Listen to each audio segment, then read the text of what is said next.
इस पार्ट के स्टार्टिंग में हमारा हीरो छोटी बच्ची से पूछता है आखिरकार मैं हूँ कौन। उससे पहले कि हम आगे बढ़े हम इन दो छोटे बच्चों का नामकरण कर देते हैं। लड़के का नाम तो बंटी और लड़की का नाम बबली। इसके जवाब में बबली कहती है कि आप ताइबाई सिटी के मजिस्ट्रेट है और मजिस्ट्रेट एक तरीके का जज होता है। और हमारे यंग हीरो का नाम ही हमें पता चलता है लीमू। नेक्स्ट सीन में हमें ताइबाई सिटी के अंदर लीमू अपने घर के अंदर प्रैक्टिस कर रहा होता है, जो कि अपनी पावर्स की मदद से एक पत्थर के चट्टान के ऊपर अपनी ताकत का इस्तेमाल कर रहा होता है। ये सब देखकर बबली कहती है कि यंग मास्टर जब सीरियस होते हैं तो वो काफी ज्यादा हैंडसम दिखाई देते हैं। बंटी ये सब देखकर शौक होते हुए मन में कहता है कि यंग मास्टर तो पूरी तरीके से बदल चुके हैं और जिस तरह वो अपनी ट्रेनिंग को लेकर इतने सीरियस हो चुके हैं वो इससे पहले ये कभी नहीं देखा मैंने। मुझे तो लगता है यंग मास्टर के सिर पे कोई अंदरूनी चोट आई है। नेक्स्ट सीन में लीमू अपनी पूरी पावर को अपने हाथों में कॉन्सेंट्रेट करके जब उस पत्थर पर मारता है तो उस पत्थर के टुकड़े टुकड़े हो जाते हैं। ये देखकर तो आप दोनों बच्चों के रिएक्शन देख ही सकते हो। और ये सब देखकर लीमू भी मन में सोचता है मेरी उस दुनिया की टेक्निक्स तो इस दुनिया में काफी ज्यादा पावरफुल है। तभी हमें नेक्स्ट सीन में किसी की चिल्लाते हुए आवाज आती है कि क्या वो किसी से मिलना नहीं चाहता, उसकी हिम्मत कैसे हुई। और एक रूम के अंदर एक मैसेंजर कहता है कि आप सही कह रहे हैं, उस लड़के ने यहाँ के जितने भी अफेयर्स है, जितने भी मामले हैं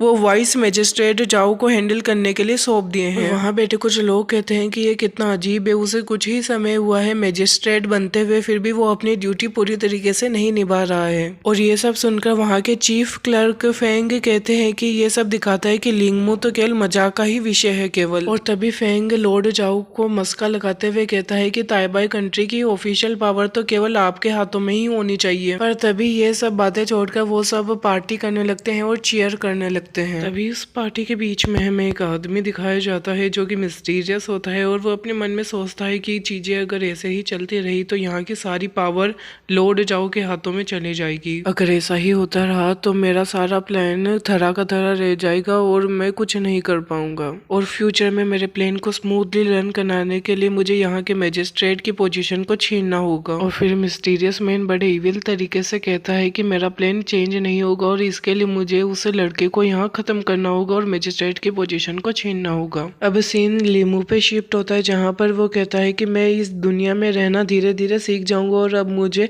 इन लोगों को दिखाना होगा कि असली लीमू क्या क्या कर सकता है। अब उसी समय बंटी यंग मास्टर लीमू के पास दौड़ता हुआ आता है और कहता है कि यंग मास्टर एक बुरी खबर है, कोई यहाँ जस्टिस के लिए आया है। जिस पर लीमू बंटी से पूछता है आखिर क्या गलत हुआ, जिस पर बंटी कहता है कि यंग मास्टर यहाँ कोई जस्टिस के लिए अपील करने आया है। जिस पर लीमू कहता है कि ठीक है मैं समझ गया। ये देखकर बंटी मन में सोचता है मैंने जैसा कि अनुमान लगाया ही था, यंग मास्टर को इन सब चीजों से कोई फर्क नहीं पड़ता। और अब लीमू कहता है कि क्विंग फैन मुझे तुमसे फिर से पूछना है आखिर मैं हूँ कौन। और यहाँ पे हमें अपने बंटी का नाम पता चलता है जो कि होता है क्विंग फैंग। आप मुझे कमेंट करके बताइएगा क्या हम इसे बंटी ही कहें या फिर क्विंग फैंग। जिस पर बंटी कहता है कि ये आप यहाँ के मजिस्ट्रेट हैं। ये सुनकर तो लीमू भी कहता है कि जल्दी चलो हमें एक केस भी लड़ना है। और लीमू मन में सोचता है कि इस यंग मास्टर और मेरा नाम भी लीमू ही है, इसीलिए मुझे इसकी थोड़ी मदद करनी चाहिए। अब डायरेक्ट नेक्स्ट सीन हमें कोर्ट का दिखाया जाता है जहाँ पर कोई कहता है कि अब कोर्ट शुरू होने वाला है। कोर्ट के स्टार्टिंग में लीमू पूछता है कि तुम अपना नाम बताओ पहले। और वो मन में सोचता है कि मैं इससे पहले कभी मजिस्ट्रेट नहीं बना तो कोई फर्क नहीं पड़ता।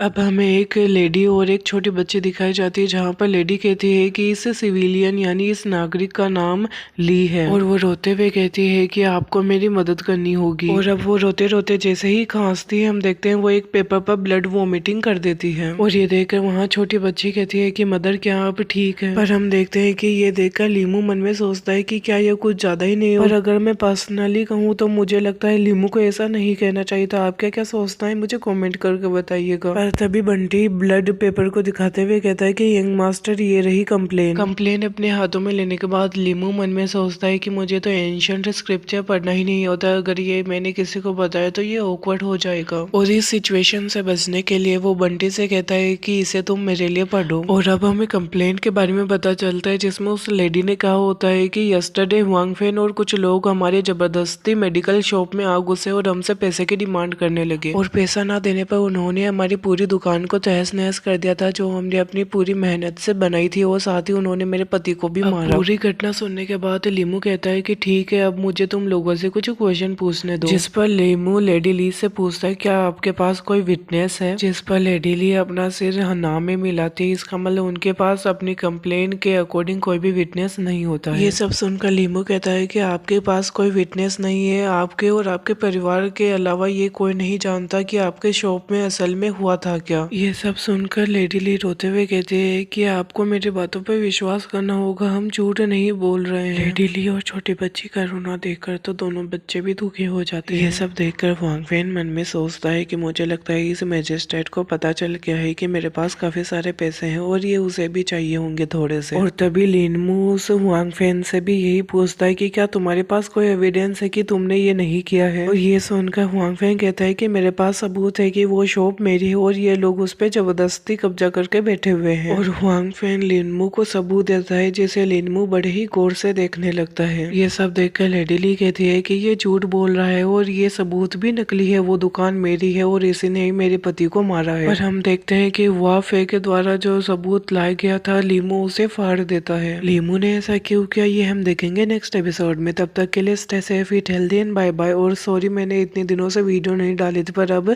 रेगुलरली वीडियो आएंगी।